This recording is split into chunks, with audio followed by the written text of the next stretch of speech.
Здравейте! Здравейте! Шкода Октавия 1.9 TDI. 100 коня, която монтирахме газова уредба. Вече няколко известен период от време, няколко километра, може би, собственика прави експерименти и неговите впечатления. Кажете сега. На дълъг път я тествах. Тя е 4x4, да го уточним това нещо, комби, защото има допълнително тегло. Нямам бордови компютър и си замервам резервоара от пълен до пълен. При кола пълна с хора, багаж, извън градско, с зимните гуми, да уточним, защото с пълни с клас за икономия на гориво.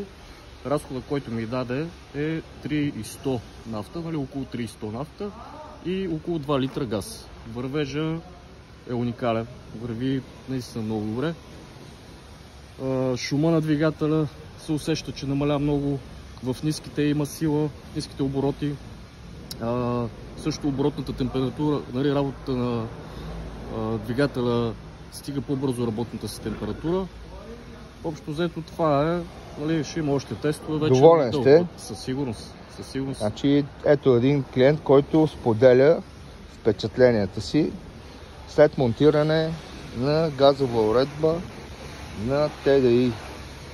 Да уточним че автомобил е с чип тунинг за икономия на гориво, няма проблеми да се монтира и газ, върви си всичко точно. Автомобила, по принцип, преди да монтираме уредбата, направи впечатление, че върви невероятно. И тъй като автомобила върви... Реклама на Мапера. Реклама на Мапера, не, благодаря. Значи, тъй като автомобила върви невероятно и се наложи той сам да коригира, което не е сложно за всеки един, разхода на газ. Точно на тази врътчица. От тази врътчица. Надясно намаляме, наляво усилваме. Да. Елементарно елементарно е. Всеки може да коригира разхода, тъй като нямаме опция на момента всичко да бъде перфектно. Като аз препоръчвам да не се превишава 2 литра газ, защото значи около литър и половина, може би литър и половина е най-доброто решение.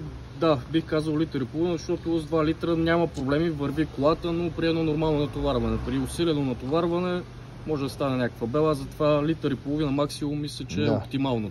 Добре, благодаря ви. Моля.